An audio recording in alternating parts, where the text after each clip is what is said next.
नमस्कार, माझं नाव प्रज्ञा पाटील, आत्मा BTM, तालुका खालापूर, जिल्हा रायगड। आज आम्ही वडवळ गावात आहोत। वडवळ गावामध्ये आम्ही नैसर्गिक शेतीशाळा घेतलेली आहे आणि त्या शेतीशाळेअंतर्गत आम्हाला रत्नागिरी जिल्ह्यात डॉक्टर बाळासाहेब सावंत कोकण कृषी विद्यापीठ इथे प्रशिक्षण दिले गेले आणि त्या प्रशिक्षणात आम्हाला हे गोकुपामृतचं विजन देण्यात आलेलं आहे।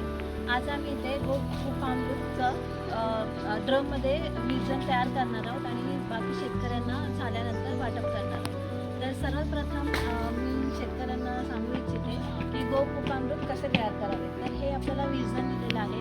200 लिटरसाठी 1 लिटर आपल्याला विजन दिलेलं आहे। त्याच्यानंतर 200 लिटर जर आपल्याला गोकुपामृत करायचं असेल तर 2 किलो काळा गूळ आणि 2 किलो आपल्याला ताक लागणार आहे, देशी गाईचं ताक लागणार आहे। तर ते ताक आणि पाणी आणि हे गोकुपामृत टाकायचं आहे। आपल्याकडे सध्या अवेलेबल 100 लिटरचा ड्रम आहे, त्याच्यामुळे आपण विजन हे फक्त अर्धी बॉटल टाकणार आहे। त्याच्यानंतर 1 किलो गूळ आपण काळा गूळ घेतलेला आहे आणि आपल्याला 1 लिटर ताक आम्ही ह्याच्यात टाकणार आहे। तर सर्वप्रथम पाणी टाकतो।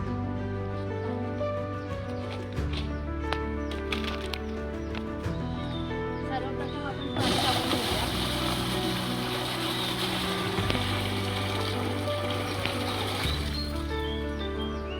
त्याच्यानंतर हे गोकुपामृत आहे, तर हे गोकुपामृत आपण अर्धी बॉटल घेणार आहोत।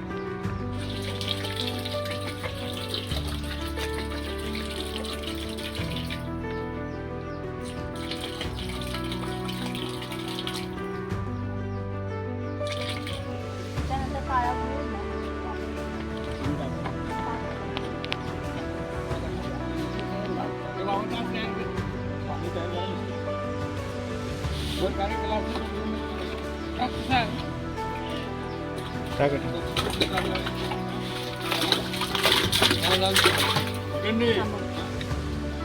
आणि 1 लिटर आपण देशी गाईचं ताक केलेलं आहे, ते ताक टाकायचं।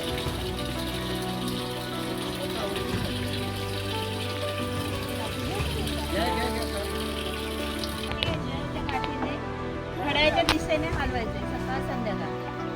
हे 4-5 दिवसात होणार आहे आपण तयार। सकाळ संध्याकाळ हे दुसरं त्याच्यात गूळ वगैरे सगळं मिसळलं पाहिजे।